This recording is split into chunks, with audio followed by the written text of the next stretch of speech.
నెలలో ఒక్కసారైనా సరే అమ్మవారి దర్శనానికి అయితే కంపల్సరీ మా ఊరైతే మేమైతే వెళ్తాము. పుట్టిన ఊరు ఎవరు మర్చిపోతారు చెప్పండి. సో ఓన్గా మనమైతే ఎప్పటికప్పుడు వెళ్తూ ఉంటాం కదా. సో మేమైతే అమ్మవారిని దర్శించుకోవడానికి అండ్ అదే కాకుండా మా ఫ్రెండ్ ఎంగేజ్మెంట్ కూడా ఉంది. సో అలా చూసి వెళ్దామని చెప్పి స్టార్ట్ అయ్యాము. ఇంకా అంతే వెహికల్ అయితే రిపేర్ వచ్చింది. సో అందుకని చెప్పి వెహికల్ బాగా చేయించడానికి మెకానిక్ షాప్ దగ్గరికి వెళ్తే అక్కడ అన్నీ అయితే షాప్ అయితే తీయలేదు. సో ఇంకా 2 ఊర్ల తర్వాత షాప్ ఉంటుందని చెప్పారు. సో మా ఆయన అయితే చేయించడానికి అయితే వెళ్ళారు. సో ఇంకా నేను అలా నడుస్తూ కొంచెం ముందుకు వస్తే నాకు చిన్న నర్సింగ్ గార్డ్ అనేది కనిపించింది. చాలా బాగుంది. ఫ్లవర్స్ అవి కూడా ఒకసారి తీసుకుందాం చూద్దాం అని చెప్పి లోపలికైతే వెళ్ళాను. సో చాలా బాగా నచ్చింది నాకైతే ఫ్లవర్స్ అన్నీ కూడా.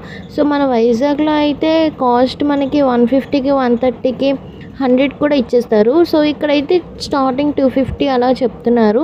సో నర్సింగ్ కదా అనుకుని గార్డెన్లో చాలా ఉన్నాయి కదా, అందుకే అంత కాస్ట్ చెప్తున్నారేమో అని ఎక్స్పెక్ట్ చేసి ఇంకొంచెం లోపలికి వెళ్ళి చూశాను. తీరా చూస్తే అక్కడ చాలా అంటే చాలా మొక్కలు ఉన్నాయి.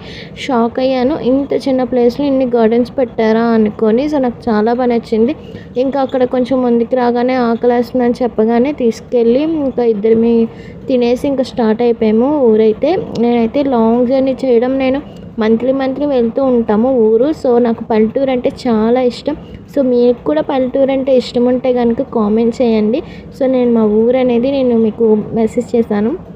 సో సిటీలో కన్నా పల్లెటూరులోని చాలా బాగుంటుంది. ఇల్లులు కానీ అండ్ అన్ని వాతావరణం కూడా అంత బాగుంటుంది. నాకు చాలా ఇష్టం. సో మీకు కూడా ఇష్టం, ఎవరికి ఇష్టం ఉండకని ఉంటుంది. విలేజ్ చాలామంది ఇక్కడే కదా